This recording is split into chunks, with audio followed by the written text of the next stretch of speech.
Hey guys, my name is Gabby. Welcome back to my channel, and today I'm going to be doing a very specific book recommendation for you, and that is the books that have the best sister relationships in them.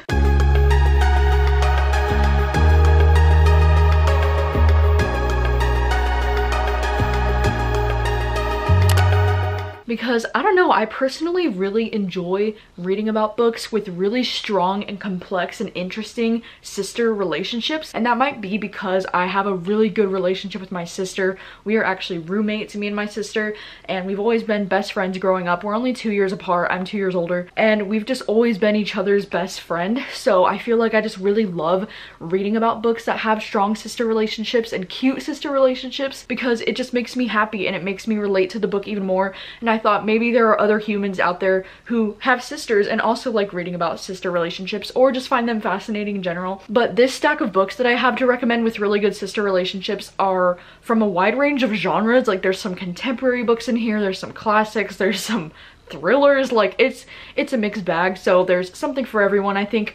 And yeah, let's just jump right into it. The very first one that I have to recommend, because it's just my favorite, is Fangirl by Rainbow Rowell. And I think this is probably my favorite sister representation that I've ever read in a book, but mostly because it reminds me the most of my own, because Kath and Ren, they're twins in this book, which me and my sister aren't twins, but we always get called twins, or people think we're twins because we look so much alike and we talk a lot alike, and I don't know. So I related to this one a whole lot though, because Kath is definitely a lot more of an introverted, socially awkward human, and then Ren kind of reminds me more of like how my sister is. Like she's not as outgoing as Ren is in this book, but the way that Kath is just so socially awkward is something that I just connected with her so much in this book.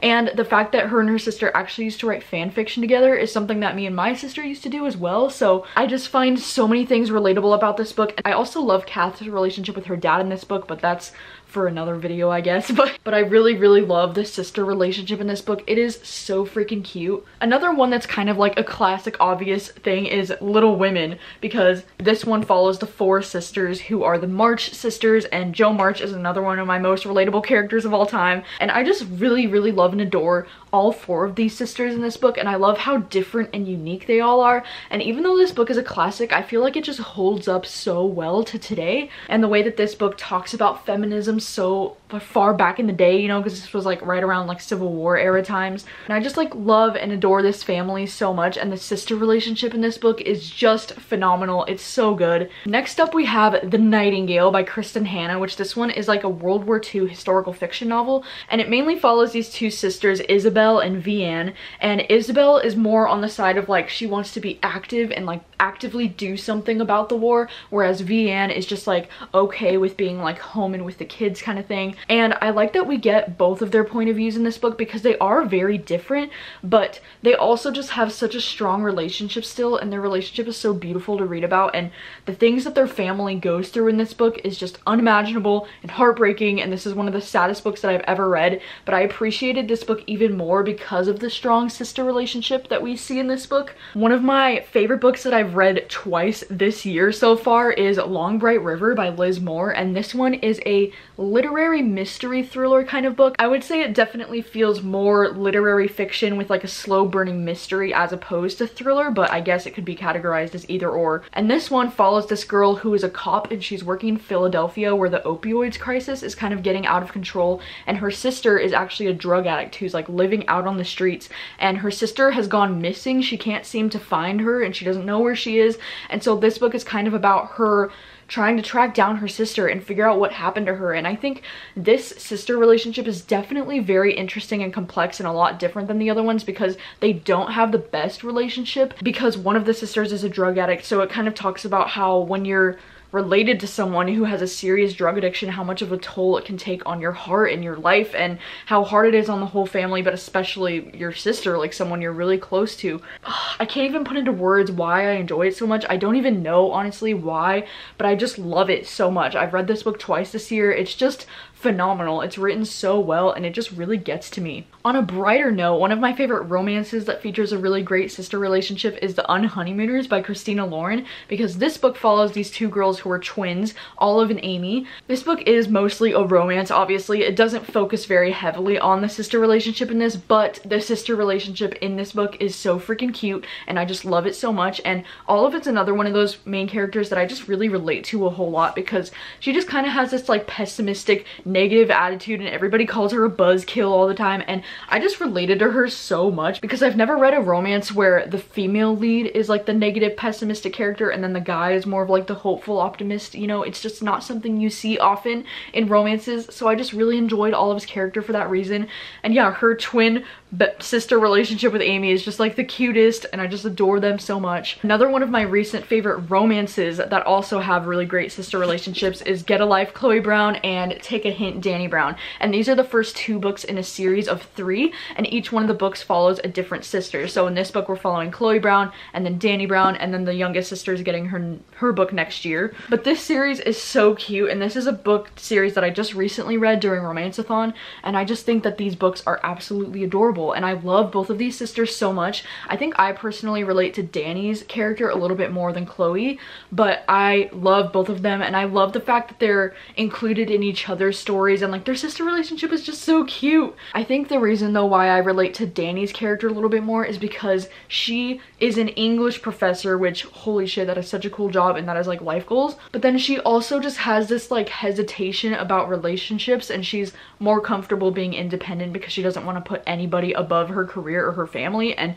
that's just something that I really relate to with her. So yeah, love these sisters so much. I can't wait to read the 3rd book. This series just makes me so freaking happy, and Talia Hibbert's writing is just so refreshing. Next up on the young adult side we have Summer Bird Blue by Akemi Dawn Bowman, and this one is a young adult contemporary novel that I read last year. This book is one that's probably gonna break your heart because it's about this girl who's dealing with her sister dying. Both her and her sister write songs together, which just made it hit even closer to home for me because me and my sister used to write songs together. It was mainly me that was writing songs and then she would like help me sometimes, but the songwriting aspect of this book also really got to me because that's something that's always been close to my heart when I was in high school.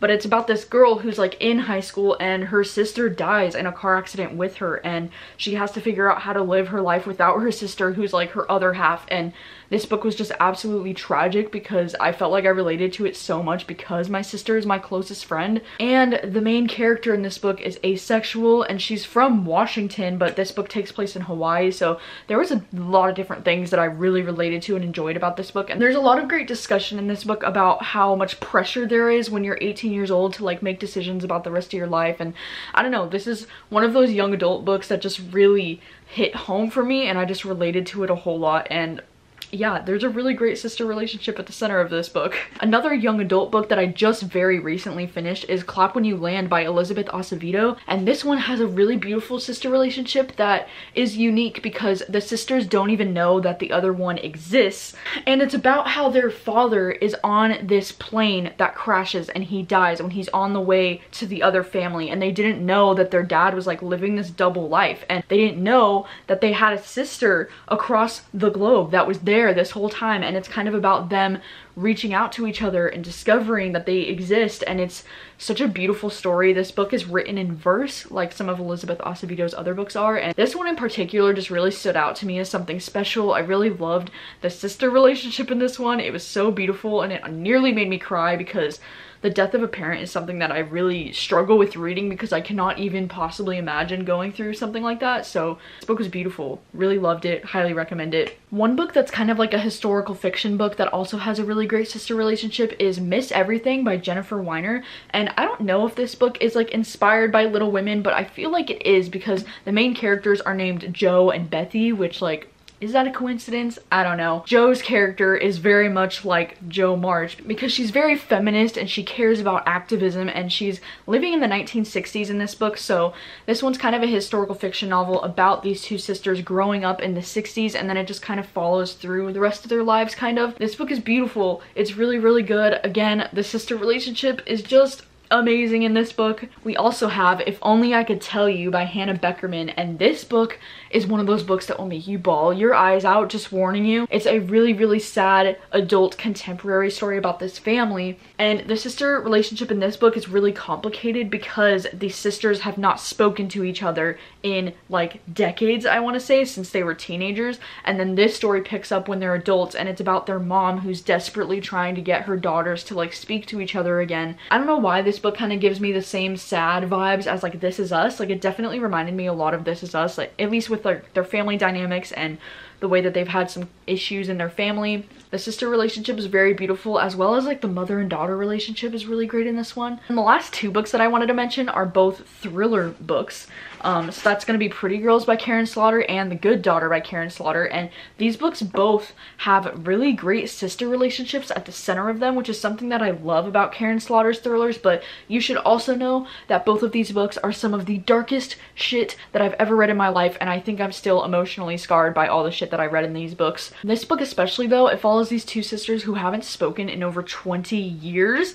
And so something really horrific happens, and then it kind of like forces them together again.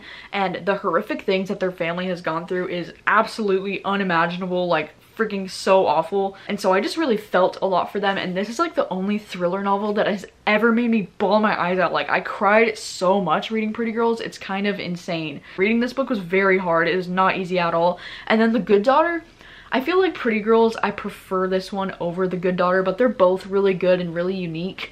And this one follows these two sisters who experienced this very, very awful tragedy when they were younger. They pretty much watched their mother die, and then some other brutal things happened to them as well that you don't find out until later on. But then this one also follows these two sisters. Yeah, both of these books are just, they're not easy to read, but they're really great thrillers, but they're not easy to read. They're very I also did just want to mention that I am currently reading the book The Vanishing Half by Britt Bennett, and this one also has a really strong sister relationship. Follows these two twin sisters who are living in very different worlds now. It follows them from like the 1950s, I want to say, up until like the 1990s or so. But yeah, so far this is a very beautiful and moving story about these two sisters. It's mainly revolving around them, so I just wanted to mention this one too because it's really good so far. So yeah, those are all the books that I wanted to mention for this video of recommending some books with some really great sister relationships. Please let me know if this is something that you would like to see more of from me, or if this is something that you don't really care about in books usually, because I could see myself doing a video in the future of like the best mother-daughter relationships, or like the best father-daughter relationships, or something like that. So if this is something that interests you at all, then please let me know that, so I know that you guys would want to see those future videos. Please, if you have any recommendations of some really great books that have sister relationships that you really enjoy, then please obviously let me know about them, because I would like to know about them. And if you've read any of these books, then please let me know your thoughts on them as well. And as always, thank you so much for watching, and I will see you guys very soon with a new video. Bye.